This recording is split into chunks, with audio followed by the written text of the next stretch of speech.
Buenos días, mis princesas de fe. Hoy es viernes 29 de noviembre del año 2024. Increíble que la semana está llegando a su final. Espero que todos estén bien listos para continuar estudiando sobre el corazón de David. Hay mucho para decir y mucho podríamos um, estar hablando y estar estudiando en la vida de David, pero se nos acaba el tiempo. Siento que las lecciones ya son largas, entonces es necesario no hablar de todo, aunque quisiera. Una vez más vamos a repetir nuestro versículo de memoria que se encuentra en Miqueas 6:8. Oh hombre, Él te ha declarado lo que es bueno. ¿Y qué pide Jehová de ti? Solamente hacer justicia, amar la misericordia y humillarte delante de tu Dios. Bueno, quisiera seguir hablándoles de muchas cosas en la vida de David. Hay mucho que decir. Pero nos quedan 2 días nomás, entonces vamos a enfocarnos en algunos aspectos de su vida nomás. Bueno, Saúl muere, y juntamente con él mueren sus hijos, incluyendo Jonatán. Él nunca llegó a ver a David sentado sobre el trono como rey de Israel. El fiel Jonatán estaba con su padre en batalla, y murió en batalla a su lado. David hizo un lamento sobre él y sobre Saúl. David honraba a Saúl a pesar de lo malo que Saúl le había tratado. Pero ese acto ayudó a David a tomar el trono y poder unir a Israel. De otra manera, habría sido difícil que los que seguían a Saúl le habrían aceptado como rey. Pero, como en todo, David se comportó sabiamente y logró formar un reino fuerte. Él peleó las batallas del Señor y logró vencer a todos sus enemigos. Me gustaría poder hablar de todas las grandes hazañas de David como rey, y fueron muchos. Las decisiones difíciles que tuvo que tomar, como juzgar. Pero hoy quiero hablar en esos próximos 2 días. Vamos a hablar de 2 pecados que cometió David como rey. Pero lo que queremos ver en ellos es el corazón de David. Un corazón como el corazón de Dios. Cuando hablo del pecado, quizá está pensando, ¿por qué voy a hablar del corazón de David y hablar de sus pecados? Precisamente porque es necesario ver no solamente el pecado, pero el corazón de David durante ese tiempo. Cuando Dios habló de David y dijo que buscaba un rey conforme a su corazón, no significa que tenía un corazón puro, porque la Biblia nos enseña que el corazón del hombre es engañoso y perverso. ¿Quién lo conoce? Lo que queremos ver es la actitud que David tenía hacia su Dios. Como ya establecimos, el trono de David era fuerte. Dios estaba con él. Él era un buen juez y era un juez justo. Era misericordioso y compasivo. El pueblo le amaba. Él había sido bien preparado por Dios mismo para esto. Entonces, ¿qué sucedió? Bueno, uh, David obviamente no era un hombre santo, sabemos eso, pero un hombre que amaba a Dios, y eso es lo que es importante ver. Pero cuando Dios, hay 2 pecados que vamos a discutir en hoy y mañana, que Dios menciona específicamente de David, que eran pecados que eran grandes porque tenían consecuencias, eran pecados con muchas consecuencias. Y realmente en la vida de David, um, bueno, afectó su familia, afectó la nación de Israel. O sea, el pecado de un líder afecta a todos. Hoy vamos a hablar de uno de los pecados y sus consecuencias, y mañana el otro. La historia que vamos a ver hoy se encuentra en 2 de Samuel 11. Voy a leer una porción de este capítulo y después haremos unos comentarios. Dice la Biblia en 2 de Samuel 11. Aconteció al año siguiente, en el tiempo que salen los reyes a la guerra, que David envió a Joab, y con él a sus siervos y toda Israel. O sea que todos se fueron. Y destruyeron a los amonitas y sitiaron a Rabá. Pero David se quedó en Jerusalén, o sea, no fue a la guerra. Y sucedió un día, al caer la tarde, que se levantó David de su lecho y se paseaba sobre el terrado de la casa real. Y vio desde el terrado a una mujer que se estaba bañando, la cual era muy hermosa. Envió David a preguntar por aquella mujer y le dijeron: aquella es Betsabé, hija de Eliam, mujer de Urías Eteo. Y envió David mensajeros y la tomó. Y vino a él y él durmió con ella. Luego ella se purificó de su inmundicia y se volvió a la casa. Y concibió la mujer, envió a hacerlo saber a David diciendo: estoy encinta. Bueno, vamos a hablar un poco. Yo creo que hay muchas lecciones que uno puede sacar de esa historia. Para comenzar, ¿qué hacía David en Jerusalén? Él debía haber estado afuera luchando contra los enemigos, porque era en los tiempos que los reyes iban a batalla. ¿Y qué hacía David? Aparentemente él quedó atrás por cualquier razón, no sé, quizás estaba enfermo, yo no sé. Él no fue. Dice que todo Israel se fue. Yo creo que quedaron quizás las mujeres, los siervos, personas que no podían luchar. Todos los demás se fueron. Y David estaba solo en ese palacio, quizá un poco aburrido, sin nada que hacer, porque estaba, como dije, se levantó de su lecho y era tarde. ¿Qué hacía David en su lecho durante el tiempo de la guerra? A veces pienso, hermanas, que somos así. David había luchado muchas batallas para el Señor. Desde que era un joven, 17 años, él sabía lo que era la guerra. Quizás se aburrió, quizás se cansó de levantarse todos los días y pensar en guerra. Y quizás él solamente dijo: ¿sabes qué? Quiero unas vacaciones, quiero relajarme, quiero descansar. Y lo hizo quizás si estaba aburrido, tenía demasiado tiempo en sus manos y ya vimos las consecuencias. Se levantó, estaba paseando sin nada que hacer, vio a la mujer, decidió que la iba a tomar. Él ya sabía quién era, que ella era hija de Eliam, quien era de su círculo, y además esposa de Urías el Eteo, quien era uno de los valientes de David. O sea, esa mujer no era cualquiera, no era nadie con quien David debía haberse metido, pero a él no le importó, porque la quiso y la tomó. Entonces era muy, muy serio lo que David había hecho. Y lo peor de todo, no iba a ser un secreto. Ahora, personalmente, por las cosas que vamos a ver después, no creo que Betsabé fue voluntariamente. Las películas de Hollywood lo muestran que ella misma se presentó y que estaba enamorada de David y que Urias era un tipo malo y viejo que no la entendía. Eso es siempre así lo pintan el mundo cuando quiere dar una excusa para el adulterio. Pero en el caso de David no era así. Yo no creo que Betsabé le dijo sí o no. Él simplemente la tomó.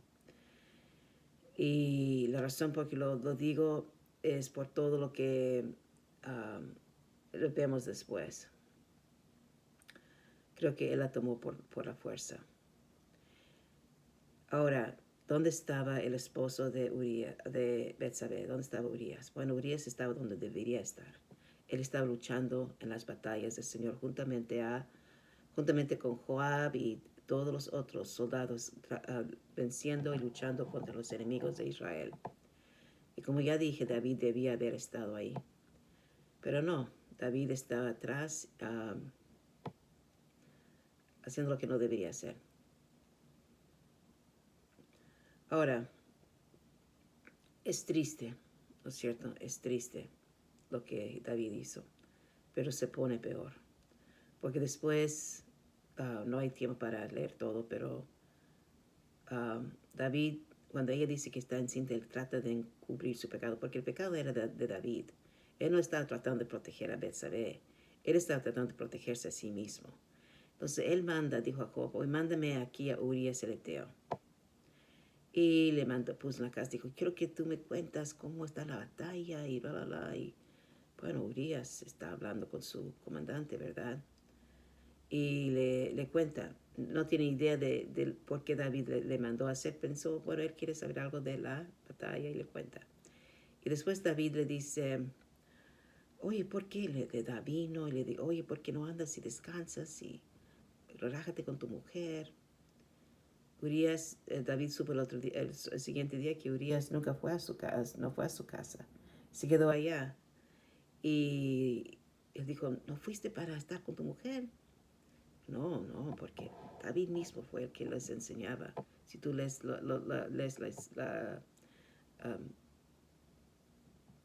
lees Samuel, primero y segundo Samuel, él fue una de sus disciplinas para militares que no podían estar con mujeres durante la guerra. Entonces, Urias había sido bien entrenado, ya no fue. No, ¿cómo puedo yo? Si mis hermanos están ahí luchando. Y David, él intentó varias veces a que Urias fuera para dormir con su mujer porque él sabía que ella estaba embarazada. Entonces Urias nunca se acostó con su mujer. ¿Por qué? Porque, como dijeron, un soldado fiel, un soldado bien disciplinado. Y David al final mandó una carta con él, le mandó de vuelta a la guerra y dijo a Joab, ponga a Urias en una posición. Deja que todos se retiren porque él sabía que si él estaba solo, él iba a morir. Y él quería la muerte de Urias. Ahora, ¿se acuerdan que Saúl hizo lo mismo para David? Él dijo, si lo manda a la guerra, quizá le matan. Bueno, en el caso de David, él planificó tal como iba a morir. Y tenía un cómplice, quien era Joab. Joab no era un cómplice a propósito, pero él puso a Joab, él involucró a Joab en su plan, podemos decir. Y como David quiso y como se sabía que iba a ser, murió Urias. Entonces, ¿qué hizo David? Mandó a buscar a Betsabé, se casó con ella y ella tuvo un hijo y le nació el hijo. Pero la última frase en el capítulo que acabamos de leer, versículo 27, dice, mas esto que David había hecho fue desagradable ante los ojos de Jehová. Entonces Dios tenía un mensaje para David.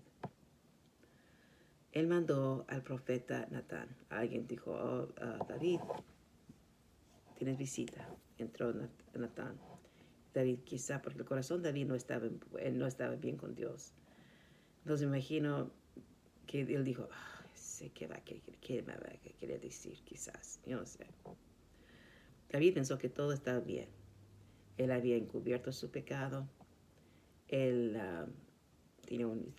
tenía el hijo y el hijo era de él. Todo estaba muy bien. Pero Natán dijo, se presentó delante de David como si estuviera haciendo consulta de David como si por ser juez. Y él dijo, mira, tengo una situación aquí. Dijo, hay un hombre que tiene cualquier cantidad de ovejas, de ganado, es muy rico, tiene un montón. Y al lado de él hay un hombre que es pobre, tiene una sola ovejita, a quien él desde que era cordero la cuidó, le protegió y él amaba mucho a su ovejita. Pero un día llegó una visita a la casa del hombre rico y el hombre rico, en vez de tomar uno de los suyos, tomó la del hombre pobre. Lo mató. Y era ese cordero que tanto amaba ese hombre. Y esa historia fue perfecta para David, porque David era pastor de ovejas. David sabía lo que era amar a sus ovejas. Me imagino que él se acordó al tiro de quizá una oveja especial que él había criado y que era especial para él y cómo lo amaba. Y él dijo, la Biblia dice que él se enojó. Y él dio una sentencia y dijo, ¿sabes lo que debe pasar con este hombre? Él debe pagar 4, ese hombre merece morir, dijo. Ese hombre debe pagar 4 veces lo que él quitó de ese hombre. Y Natán le dijo, pero plenitud, le dijo, tú eres el hombre.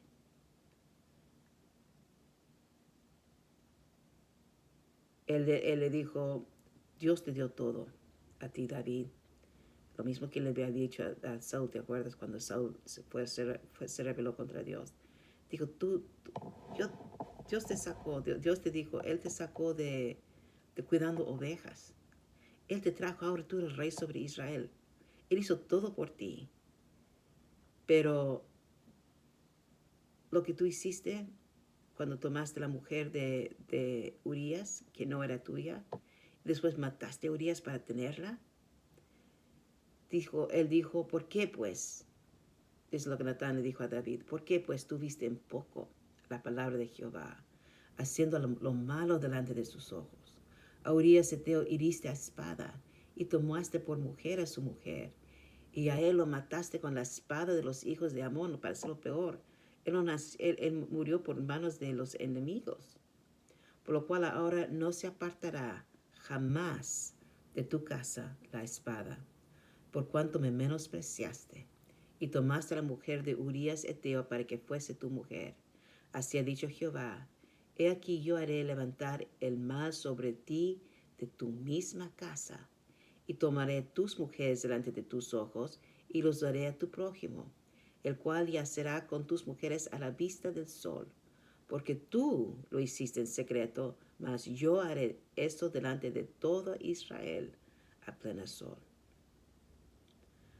Ahora, uno de los peligros que tenían los profetas cuando hablaban así a los reyes, porque los reyes tenían tanto poder, es que a veces los reyes los mandaban a encarcelar, los mataban.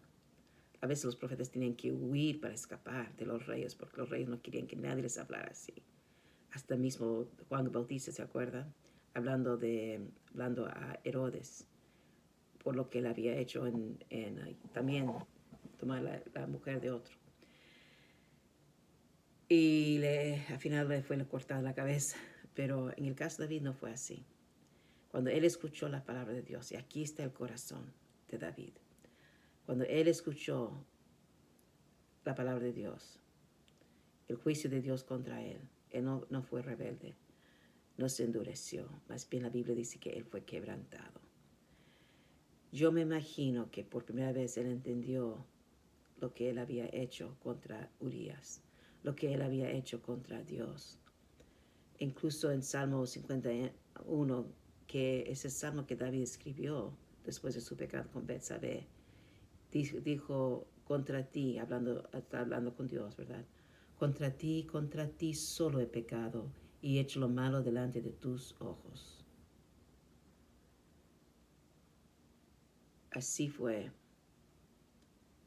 que él dijo, oh Dios, perdóname. Y él dijo, he pecado contra Dios. Y Natán vio que David tenía su corazón quebrantado. Vio que David estaba arrepentido y le dijo, también Jehová ha remitido tu pecado, no morirás. O sea, David no iba a morir. Pero el juicio que Dios le dio, eso sí que iba a seguir.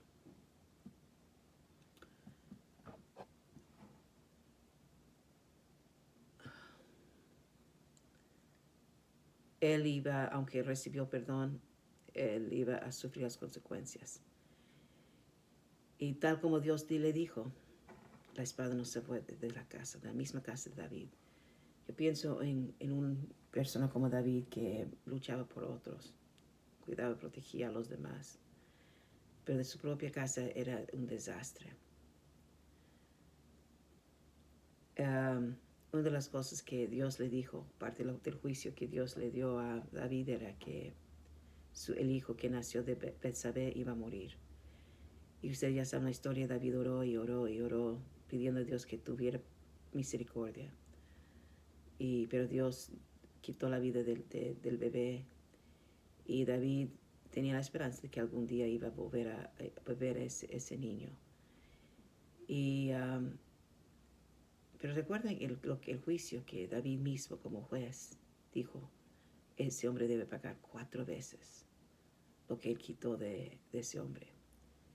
Y él como juez dio la sentencia. Y la verdad es que murieron 4 hijos de David. El primero era el bebé que tuvo con Betsabé.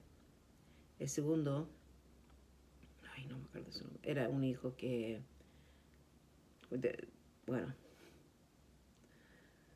hizo lo mismo que su padre. Pero en vez de tomar a una mujer, de cualquier mujer que él podría haber tenido, él tomó a su propia hermana, la violó. Después de violarla, la echó.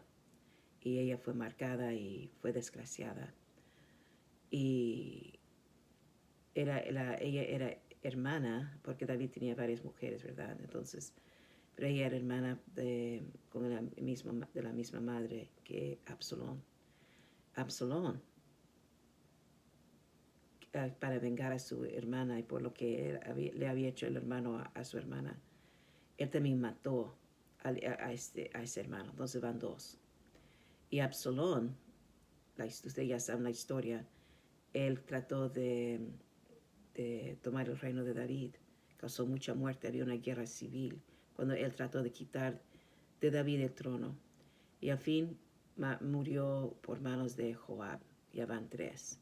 Y había un hijo más que también trató de tomar el reinado de Salomón realmente, y él murió. Esos 4 hijos murieron por el pecado de David. La espada de David la espada nunca se apartó de la casa de David. Hermanas, usted lee cómo estaba David al final de su vida, quebrantado. Sabes, él lloró y lamentó por cada hijo que murió.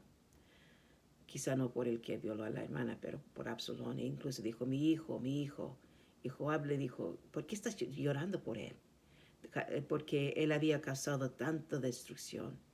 Pero David, en su corazón, y yo creo uno puede sentir el dolor y el quebrantamiento en David, pensando en sus hijos, que todos estaban sufriendo por culpa de él. Imagínate, hermana, David, quien era, le había luchado tanto por el Señor, por ese acto. Y un acto serio, no era cualquier cosa. Y Dios dijo, porque tú lo hiciste en secreto pensando que nadie iba a saber, lo que voy a hacer contigo va a ser público y todos van a saber. El juicio vino sobre la casa de David y nunca se fue. David lloraba y lloraba, tenía mucho por qué llorar. Él lloraba por su hijo Absalón, dijo, hijo mío, mi hijo Absalón. Digo, por favor, no le matan. Joab lo mató. Y bueno, ese fue el fin, esa fue la historia de David, pero lo que queremos ver era su corazón. Hermanas, es muy fácil. Yo les digo que es muy fácil querer relajarnos, nos cansamos de la lucha. Cada mañana levantándonos para orar, para buscar a Dios, para mirar en las escrituras, preparándonos para la guerra día tras día tras día. Hay batallas y batallas. Hay unas batallas nuevas, hay enemigos nuevos. Cada día estamos enfrentándonos a las peleas, a las guerras, a las luchas. Y nos cansamos, ¿verdad? Hoy día no voy a leer la Biblia, estoy tan cansada. No quiero ni pensar. No, bueno, voy a dejar de interceder por otros. Voy a dejar de orar porque estoy tan cansado. Simplemente voy a ver una buena película o hacer cualquier cosa así. Hermanas, las batallas nunca van a cesar. Vamos a tener luchas hasta el fin de nuestros días. No hay que relajarnos porque hay un enemigo que es más fuerte que nosotros. Si no estamos preparados, nos va a conquistar. Es la carne, somos nosotros, lo que nosotros vivimos. Y podemos criticar a David, pero todos somos tan aptos, tan propensos al pecado. Y va a ser bien fácil caer. porque está alrededor nuestro, está dentro de nosotros. Solamente hay que dar un poco de espacio y vamos a estar ahí. Pero desgraciadamente, hermanas, cuando relajamos las manos y no peleamos, hay consecuencias. Hay personas que van a sufrir. En el caso de David, por ese acto que él hizo, la espada nunca se fue de su casa. Todos sus días él tenía lucha dentro de su casa. Él no quiso salir a pelear ese día, debía haber ido, pero no fue. Y por el resto de su vida él tenía guerra dentro de su casa, hermano contra hermano, hijo contra su padre, muerte. Él sufrió las consecuencias. Y lo peor es cuando lo que sufrimos está en la vida de nuestros hijos. Hermanas, he visto muchos, algunos pastores, personas que son líderes, tener que sufrir las consecuencias de sus actos en la vida de sus familias. Hermanas, la guerra está ahí. No hay que relajarnos. Hasta el final de nuestra vida vamos a estar luchando contra los enemigos de Dios. Pero que no sea entre nosotros, que no sean las consecuencias de nuestros pecados, como lo hizo fue en la casa de David. David se arrepintió, hermanas. Él sabía. Y uno puede ver en el quebranto, en el llanto, cómo él lloraba por sus hijos, cómo pedía a Dios por sus hijos. Y en la vida del bebé que murió. Pero quiero dar también otro lado de la moneda también. Hermanas, es la gracia de Dios. Ahora, en el caso de Betsabé, en la historia que Natán contó a David, Betsabé era la víctima. Ella fue el sacrificio. Creo que Dios vio eso, y aunque a David Dios le quitó 4 hijos, a Betsabé fue el contrario. Ella tuvo un hijo después de la muerte del primero. Tuvo un hijo llamado Salomón. Y la Biblia dice que Dios mismo amaba a Salomón. Dios eligió a Salomón a ser el heredero de David. Qué gracia, ¿verdad? Fue Dios mismo quien le escogió. Y Salomón fue un hijo muy especial. Y Dios, aparentemente David le dijo a Betsabé, Salomón va a ser mi heredero, porque Dios lo eligió. Y fue bien amado por Dios. Eso es algo tan interesante porque yo creo que fue una gracia. David sufrió las consecuencias de sus pecados, pero yo creo que para Betsabé Dios fue misericordioso y le dio a Salomón. Ahora, en Crónicas, lo que es interesante, la Biblia dice que es como uno lo lee. En Crónicas, capítulo 5 parece, dice que en varias traducciones que yo vi, dijo que que David tuvo 4 hijos con Betsabé y los nombró. Uno era Natán, otro es Salomón y otros 2 más. En la traducción, en lo que como se escribe en la Reina Valera, dijo que tuvo 4 hijos en Jerusalén y Betsabé tuvo a Salomón. Entonces yo no sé si él tuvo 4 hijos con Betsabé, pero no me sorprendería eso. Y uno de los descendientes de Natán por David es donde descendió María, la madre de Jesús. Entonces ese mismo acto de gracia que Dios dio a Betsabé también es algo que debemos pensar cómo es Dios. Sí es justo, pero también es misericordioso. También es un Dios de gracia. Y lo vemos en la vida de Betsabé. Ella sufrió a manos de David, pero Dios la recompensó también. Y David cumplió su palabra. Como dije, el corazón de David era un corazón sencilla, un corazón sensible a la palabra de Dios, al Espíritu de Dios. Era un corazón conforme al corazón de Dios. Es un tipo de la clase de corazón que Dios busca. Cuando uno escucha la palabra de Dios, usted se revela, usted se quebranta. Ahí está el secreto del corazón de una persona. ¿Cómo responde usted a la palabra de Dios? Bueno, tenemos uno más. Mañana vamos a ver otro pecado que fue contado como un gran pecado de David y cómo reaccionó David para ver cómo era su corazón. Entonces, hasta mañana, hermanas.